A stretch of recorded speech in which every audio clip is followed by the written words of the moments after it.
Well, the first speaker is Paul Jackson. Paul Thomson. Paul Thomson, that's right, Thomson. I knew I'd get it wrong. But anyway, I knew it was Paul. That's the main thing, isn't it? And he's going to be talking about pangolins. Pangolins happen to be the most trafficked animals in the world. We have them at Gombe. I've seen a lion patting around a pangolin ball. I was taught about them by Louis Leakey in 1957 when I first went to Africa and onto the Serengeti. And he said, Jane, whatever you do, if you meet a pangolin, don't get your fingers between the tail and the body scales because they make wiggling movements and you'll lose all your fingers before you can say Jack Robinson. But unfortunately, that does not protect them from the poaching and the hunting because of the mistaken belief that their scales can provide some kind of protection. But also, pangolin meat is eaten as a delicacy in many parts of Asia. So these poor pangolins, they're so enchanting. Seeing them going about with their little front legs on their hind legs, knowing them as individuals, they're just so worth saving. So Paul, congratulations, and just inspire everybody to want to help you to save the pangolins. Great. Thank you.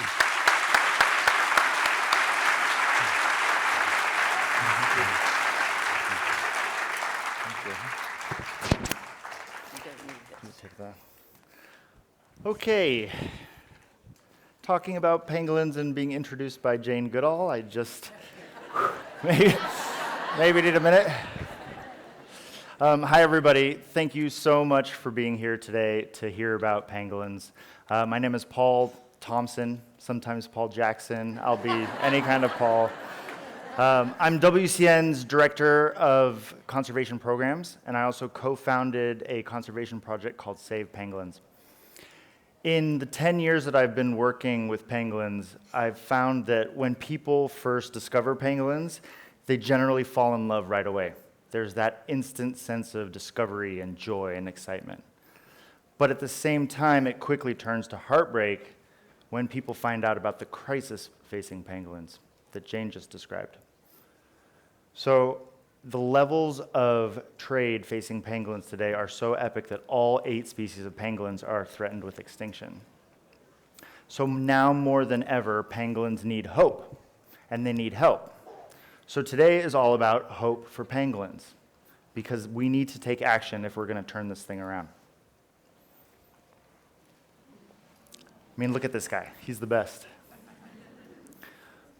So WCN did something in 2014 for elephants.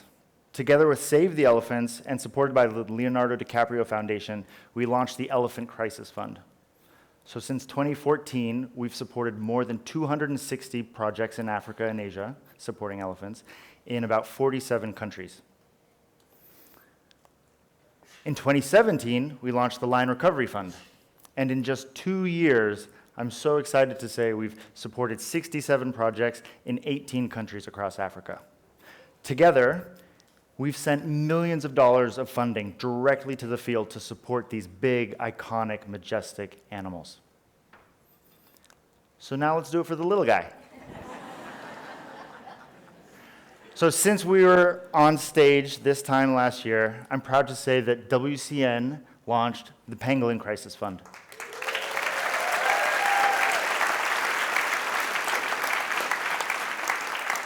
The Pangolin Crisis Fund is a joint venture between WCN and Save Pangolins and supported by the Leonardo DiCaprio Foundation.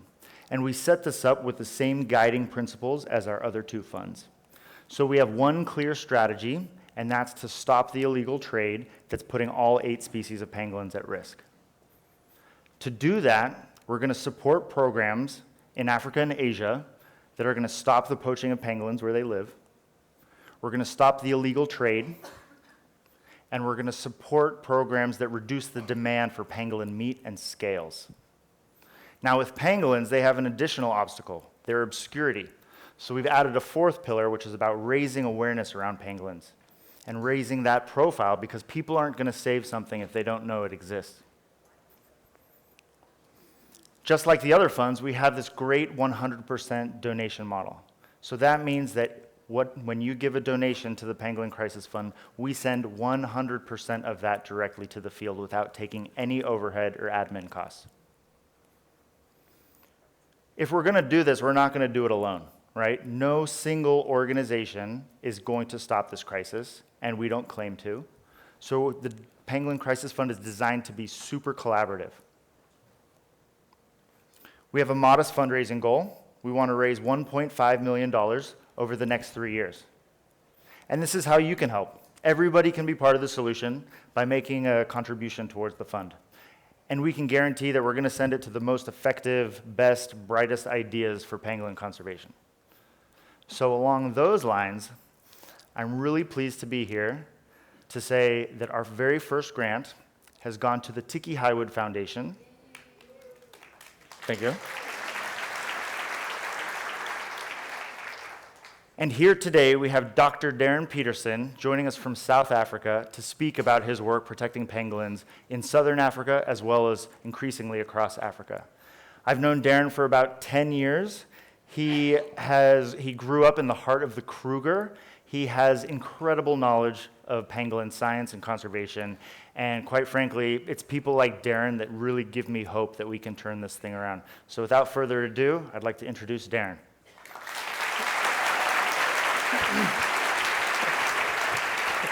Thank you very much. Good morning, ladies and gentlemen. Thank you very much for that introduction, Paul. I think between Dr. Goodall and Paul, they've done most of my work for me. I think you folks all know what pangolins are. I'm sure you've fallen in love with them by now. And why not? They're absolutely amazing animals. If I can do this. As Paul mentioned, I'm with the Tikki Hywood Foundation. We're based in Zimbabwe, but we're currently working in 13 African countries already. And in the next few years, or actually in the next few months rather, we're actually planning to expand to at least 5 additional countries, hopefully even more. So those who don't know what a pangolin is, sorry, get out your way. That's a pangolin.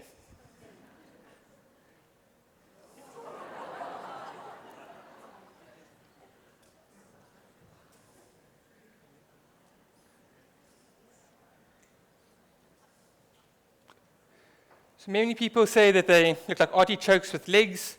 Some people say they're pine cones, some terrestrial prawns. There's numerous names for them.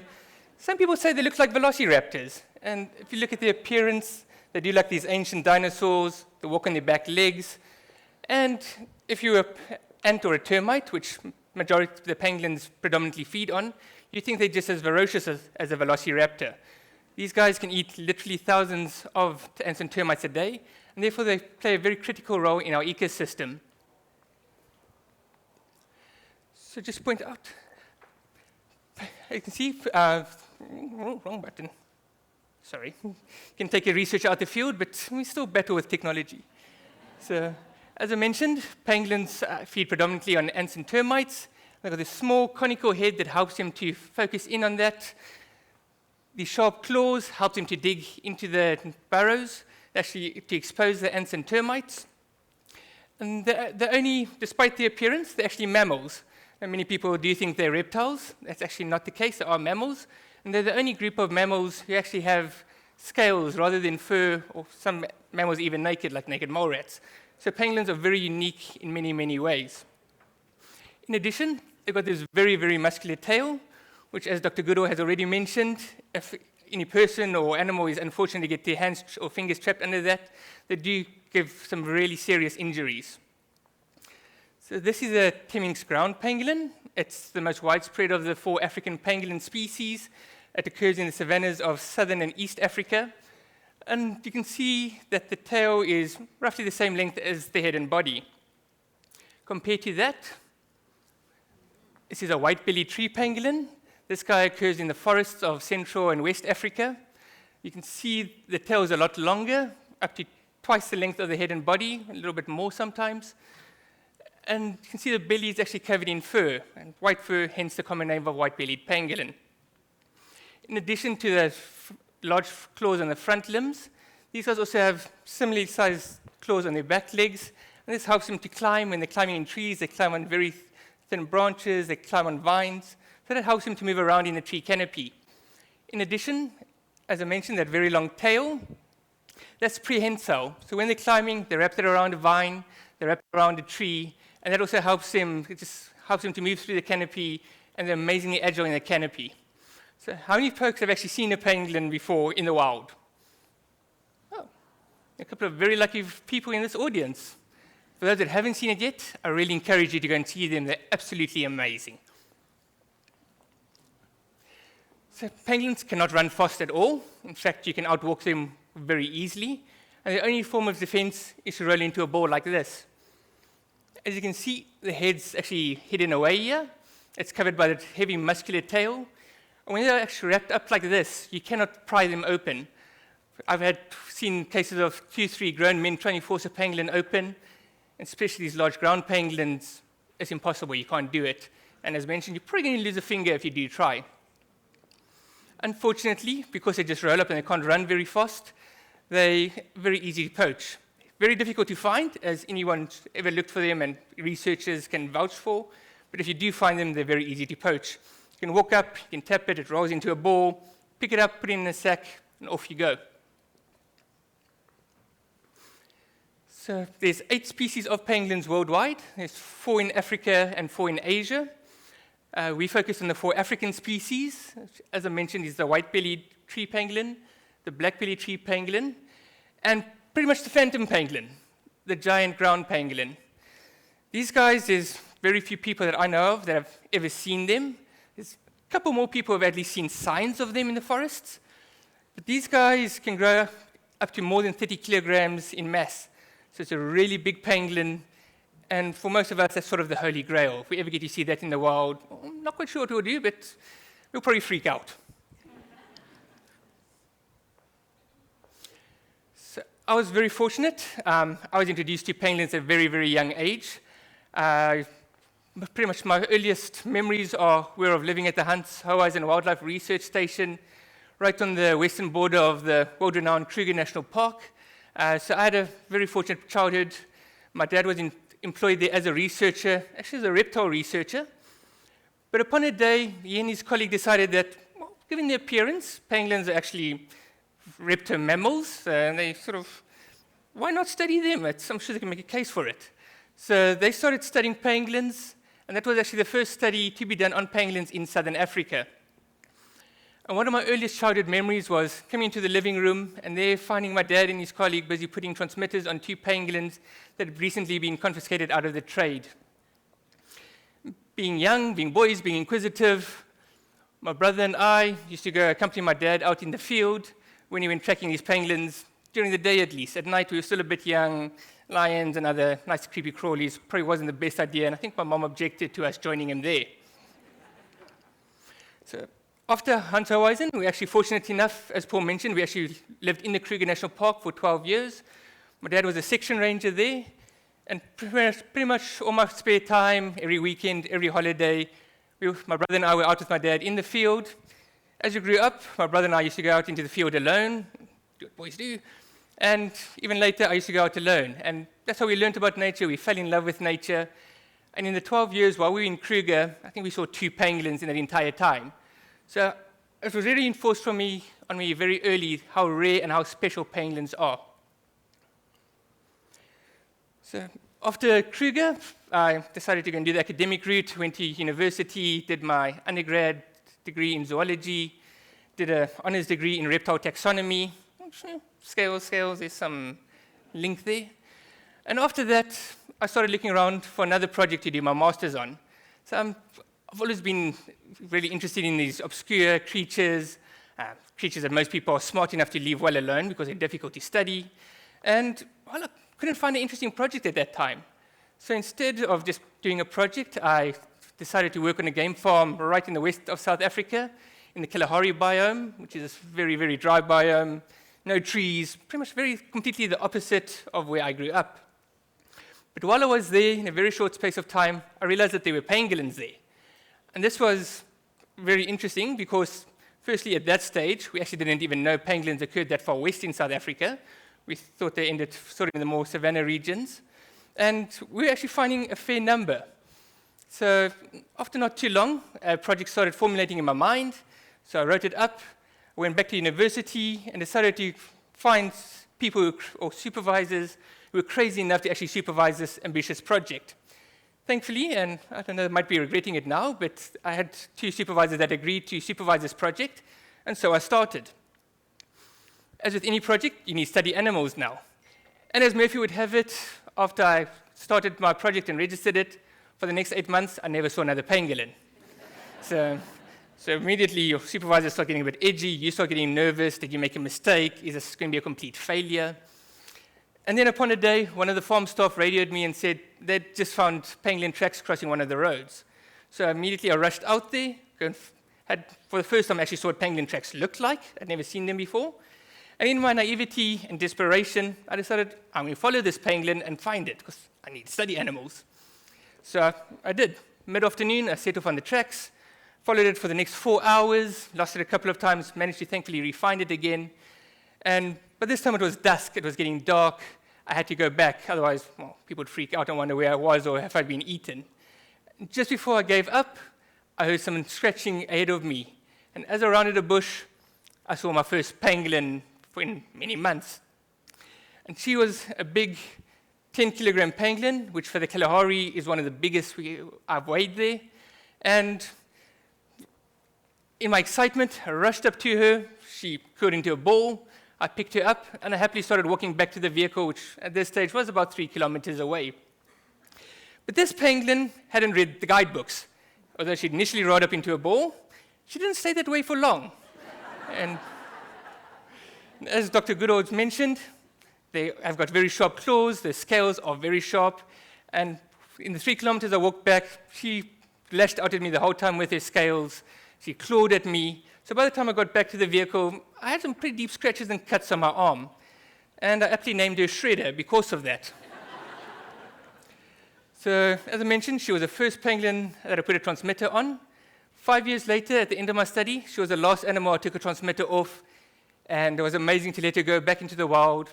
And hopefully she's still happily living there and enjoying her life in the wild where pangolins should be. While I started my studies, there were more and more media attention started being focused on pangolins, and unfortunately, most of this was documenting the known trade in pangolins. Now, pangolin trade has been around for at least centuries, possibly longer than that. A lot of it initially was focused in Asia, and there was domestic trade, but more and more we started seeing international trade. As you can see, when I started my study way back in 2010, there was comparatively little trade, and in the last 5 years, we've seen this astronomical spike in the trade. And more, it has shifted from Asia, where there are 4 Asian species, 2 of them already critically endangered. The other 2 at the moment are still endangered. With a recent update, they could very well also be pushed up to critically endangered. They're on the verge of extinction. And with that, there's more and more trade is coming through to Africa, and they're now targeting the 4 African species. A recent study, in addition to that, you can see a recent study estimated that more than 100,000 pangolins have already been poached this year alone globally. However, a study released a little while back suggests that up to 400,000 pangolins have been poached in the forests of Central Africa alone a year. So even this total year is probably a gross underestimate, but because this trade is underground, because it's illegal, it is very difficult to actually quantify. But it is completely unsustainable. So this is just one of many shipments that have been intercepted. This is literally tons of frozen pangolin scales, or frozen pangolins rather, that were confiscated in Asia. And as you can see, they've been stripped. All these scales have been stripped off. These ones were frozen. They were destined for the culinary market. Pangolins are considered a delicacy in Asia, whereas in Africa, they're extensively hunted for bushmeat. And both in Africa and Asia, the scales are used extensively in traditional medicines, and there's well over 200 spiritual and physical ailments that pangolin scales and other derivatives are believed to actually treat. So at the Tikki Hywood Foundation, we often get a lot of these pangolins that are confiscated from trade, or at least a lot of those that have come in from Zimbabwe and our neighboring countries smuggled across the borders. So when they first come in, the first thing we do is give them a health check. If they're healthy pangolins, especially healthy adult pangolins, we try to get them out into the field and release them in secure sites within 24 to 48 hours. This is because pangolins do very badly in captivity. They've got a very short lifespan. Most of them die within the first few days or first few weeks. However, this is not always possible, and with youngsters like these that would still be dependent on their mothers, we have to hand raise them until they're old enough to start feeding for themselves. At that point, we send them out to one of our field sites, where a dedicated team of staff care for these animals. They take them out walking for 6 to 8 hours every day, so these pangolins can forage naturally and be in the natural environment. Once they're old enough and we deem they're healthy enough to be released, we take them to one of our release sites, which, as I mentioned, are well-managed, protected areas. And there they're released. Well, first put a transmitter on them, otherwise we'd never find them again. They're released. And then another team of dedicated staff follow them on a daily basis, together with park staff, to actually monitor their progress, make sure they're doing all right, and see how they're doing. So one such pangolin we recently got in is Korsha, which in the local Shona language means something special. And she really was something special. When she came in, she weighed less than 3 kilograms, which for a Temminck's pangolin is on the verge of being weaned from its mother. So at this stage, we weren't actually sure whether she actually was still dependent on her mother or whether she had been weaned already. We tried to offer her milk, as we do. She didn't take it at all.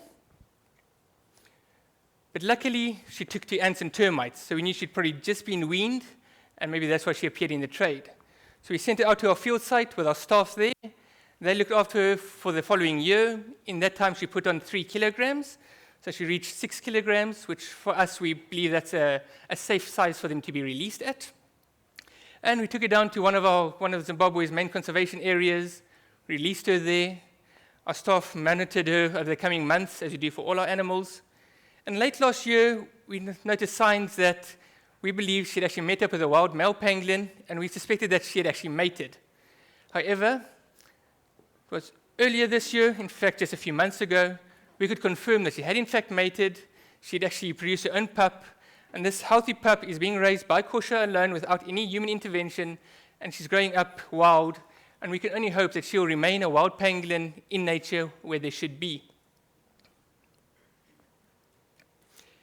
In addition to our rehabilitation work, we do other conservation work. In South Africa, we've got a massive problem with electrified fences.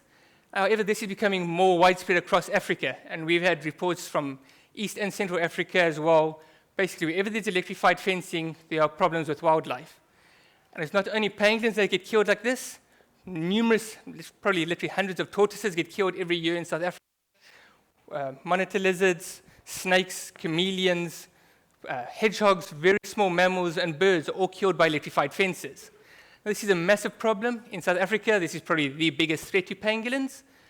And it is estimated that between 400 and 1,200 pangolins are killed like this on electric fences in South Africa every year. This is a massive problem, but it's one we can do something about, and can do something about quite simply. So we've partnered up with various other organizations, individuals with relevant skills, our national government, and at the moment we are busy looking at ways to combat this threat to pangolins. Now, pangolins are particularly prone to being electrocuted like this. As you saw in the video, they walk on their hind legs, their belly's got unprotected, there's no scales. So when they walk along, it's normally the soft belly that comes in contact with the fence, they get shocked, and the only defense is to roll into a ball, which they do. Unfortunately, they often roll around the electric wires, and with every successive shock, they just wrap tighter and tighter because it's a threat. And eventually, after often hours, they actually succumb to these wounds. It's often due to heart failure, extensive internal injuries, and those that are unfortunate to survive that long, it's exposure to the elements. So, as I mentioned, we've got some ideas of how to combat this, and we're busy trialing them at the moment. And hopefully in the next year, at most, maybe a bit more, we'd actually be able to find a solution that works, and we have it promulgated into law in South Africa and rolled out both in South Africa and our neighboring countries, and hopefully in all areas where these electrocutions are a problem. Now, as Paul mentioned, we are the very first recipients of the Pangolin Crisis Fund, and we're very grateful to the WCN and the Pangolin Crisis Fund for entrusting us with this. And it's through this partnership that we're actually able to look at the electric fencing issue and various other conservation issues, both in South Africa and more widely in Africa as such. And we're looking forward to walking this journey with the WCN and the Pangolin Crisis Fund. And together, as I mentioned, collaborations are key. And we also believe that, and together we believe we can make a massive impact on pangolin conservation. And although all 8 species are currently threatened with extinction, we do believe that there's enough good organizations out there working on pangolins, and we do believe that we can find a solution to this problem, and we're going to ensure that no pangolins go extinct during our lifetime, or hopefully even those of our children, and hopefully never. So many of you might be asking, well, what can you do to help? The big thing is awareness. Many people aren't even aware of what a pangolin is. We often get people confusing pangolins and penguins, which my colleagues who are outside here working on penguins have the same problem, so we just refer them to each other. But speak to each other. Tell people, tell your friends, tell your colleagues about pangolins. Show them how amazing they are. They really are awesome little creatures. And yeah, spread the word. And if you're so inclined, please do consider donating either to the Pangolin Crisis Fund, the WCN, Tikki Hywood Foundation, or one of the many organizations are doing some brilliant work on pangolin conservation. If you'd like to speak further, if you want to hear more about these conservation organizations who are involved with this, our booth is just out the door here, so on your way out you can come visit us. My colleagues and I are there all day. If you have any questions, if you'd just like to come speak pangolin with us or anything, please come visit us there. And if there's any other questions right now, I'll be happy to answer them for you. And I'd really like to thank you for your time and joining us here today.